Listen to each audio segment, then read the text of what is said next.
Hey guys, it's me again.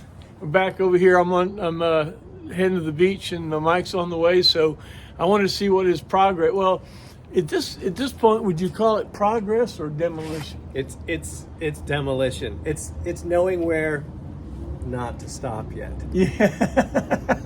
That's where there. Tell me about it. What do you got going on here? Well, here's why. After watching your video, I've got leaks in the window. Yeah. Right, and it wasn't leaking through the weep holes here. So I pulled out all of the old crud that's in there, and I've got to order new ones. But yeah. Well, we talked about this, and this is a great one. The original material. I'm going to talk to you about that in just a second. Yeah. When we do, but you keep going on what you're seeing, and then I want to tell you about something. Oh no, that's it. But I found that after a heavy rain last night, it still leaked in.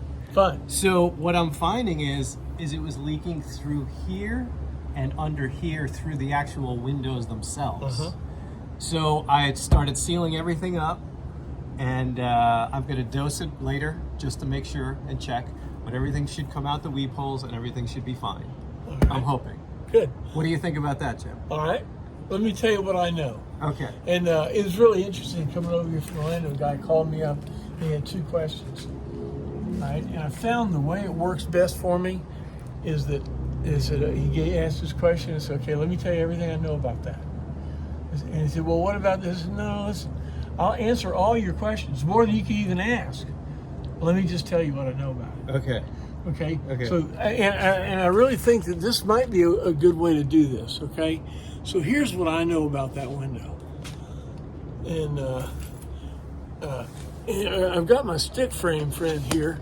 I'm going to try something here. This is, laying in the bed. I was sitting there trying to say, well, what can make my life better if there is such a thing?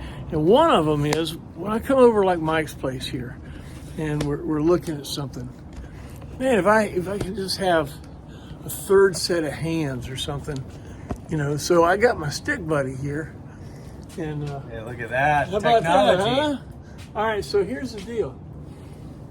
In the real early 73s, I saw they had holes, bolts, nuts, and bolts, bolting that sucker in. Wow. They had no idea how to do a recessed window like this.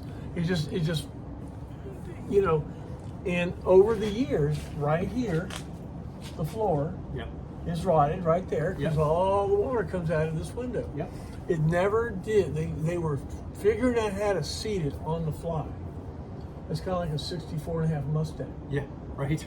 Coca should have never sold those suckers because the UAW was trying to, well, how do you build that thing, Homer? Yeah. I mean, but they sold them. Same thing here. The 73s, they were learning a bunch of stuff, and this window was not set right. All right. Now, you say, well, why don't we take it all out? Well, here's the thing. Sometimes discretion is the better part of valor. Yep. Okay. If you pull off the panels, the side panel, I would pull on certainly on 73. Yeah. Because the fuel hose is rubber up there. Yep. But pull off both the side panels and make them where you can get them out, in and out, because there's access. Oh, everything's out of here now. Yeah. But I mean, when you put it back in, put it where this piece can be taken out. Oh, right. Cut that lip off. Yeah. Yep. And that way you can get back in there and service it. But anyway, so take it apart, and you'll see the brackets going around the window, and you'll see air. Okay? And just whatever goop and pucky is in here, highly technical term, goop and pucky. Yeah. Okay, whatever kind of goop and pucky is in here, dig it out. No, this is new and fresh that you told me to I know. Okay, good. I'm telling these Oh, folks. okay. And dig all that stuff out of there, get it all cleaned out, and make sure that window is set all the way into the case. Right. All right? Right. Now, there was a plastic cap right on the top of this thing. Is this the ship? Right up there. To stop water from going in. You see the top of it? Yep. It's hollow. Yep. Yep. Hollow. Hello. Hello, Cat. Hello. And so all of this stuff, they didn't know how to do it. So first thing is mechanically get it seated. Yeah. Get all the gut, and then reseal it. Bag it like you did right here and right there. bag that off. Yep. All the way around. Yep. Fill it full of black RTV, wipe it with your finger, and pull the tape right away. Yep. It skins up and looks just like that. Yep. Beautiful. Yep. Okay, so now it's sealed from the outside. It's mechanically connected. Yep. It's sealed from the outside, and you can verify it from the inside. Yep. Tighten it all up. Yep. Yep. Now, the later model windows, they had it pretty figured out in what we would do with restorations. We'd pull this out to get in there anyway, but basically seal from the outside. They had it mechanically down after we got through the bolts. Yeah. But just seal it from the outside. Make it part, like when you redo the rubbers. We'll talk now about this. That's a system too. Okay. Now, original stuff, guys. This is actually something I want to talk about here. Originally, these felts were a mohair wire mesh stuff. Yep. And the stuff, it worked beautiful, but it wore out. Okay. And there was a guy named Mark Creel at Alabama RV. I thought he's done some stuff with me, but Mark actually was the guy that would go around to all the rallies, international rallies, and redo the felts.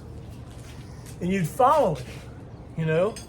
Yeah, there you go. There's some old felt right there for you. So what he would do is he would redo all of these felts. Hey, Will, I'll give you a call back. It's the motor mounts are here. I'll tell you about it. I got pictures. Okay. Will has had got a ranch hand that just had a original custom-made front motor mounts. I'm going to do a video tonight about that. Wait till you see this. So anyway, this mohair stuff would wear out, and Mark would go around and put new material in. Had a big roll of the stuff on him, you know, and he would go put that thing back in, and they would wait to go to the rallies. He'd have a whole entourage follow along with him. He'd put that stuff in there and cut it while he's talking. He's a talker. Yeah. So he had a wonderful time, and he got tired of it. And one day, you know, I was looking for something to do at one of the rallies, and I said, "Hey, Mark, you're not going to do that anymore?" He said, "Nah, I've had enough fun." So, would you mind if I did? And I used the this is called flocked felt. Okay. Yeah. It's a little easier. Well, no, it's harder to put in, but it's rubber. It doesn't fall apart quite as easily. Now it shrinks. Right. But so then there was a whole year of regime about putting in the flocked felts.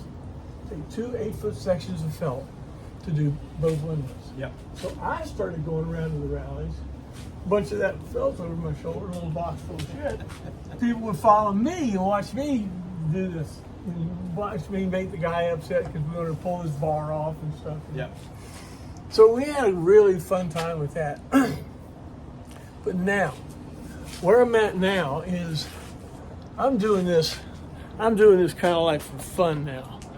You know what I mean? And in the old days, that wire mesh, that stuff was pretty nice. Yeah. It's pretty nice. Yeah. And I think I now want to go back to the old wire mesh stuff. And that's why I was telling you, CR Lawrence makes this stuff. Yeah. And if you'll buy a roller, and a roller would do 2 of these coaches. Yeah. I'll buy the rest of it from you. Yeah. This is the way you guys could do this. A lot of the materials that we use to do this is made in bulk. Well, you don't need all that. You only got one motorhome, you know? Yeah. So banding together, sometimes you can buy some of this unique stuff. The material that we'll add to this video is the CR Lawrence material. It's a big 100-foot roll. I mean, this coach would take half of it. Yeah. But I think the felts now, it is available. I believe Jeff Serum does sell it. Yeah. Okay. Client sells the kits too. There's are the The original. I want to go to the felts. not the flock felts, Okay. but the wire The felts. wire felts, right? That's the one I want to do a video putting this all back in there Yeah. for all the folks. Okay, so how does this come out, Jim? Does this come out? Yeah, that's Okay. It's an ancient Chinese secret. That's what we want to know. The ancient Chinese secret. That's right. Well, there is a video right now at on Motorhome Rehab Ranch about it. How to take that out? Okay. Yeah. Matter of fact, I drew blood on that video. Oh, okay. Yeah, I right. drew That's blood the one on on the the video. arm. You drew blood. Okay. Yeah. All right. So, but when we're doing this now, this is going to be a real nice, guys. This is going to be a real nice instruction video about how to put in the original wire felts. Yep. And to clean it up, and just like what we're going to do is paint that. Yep. That was on the list. Yeah. But while we put the felts in, Yeah. paint it, because the paint actually is a UV block. The trim paint, right? I watched that painted video. with trim black. I got that video. After you get the rubber in, the felts in, we're going to paint the whole frame and paint them Yeah. to Paint 'em. protect them. Right. Then it's all painted nice and clean with the trim black, Yep. and then you bag it off and seal it. Huh. And so it's a one step. You do the felts, you do the paint, you do the seal. So, Beautiful. Beautiful. all right, guys. Well, look, we're going to set this one off. So stand by. We'll close it off in a little bit.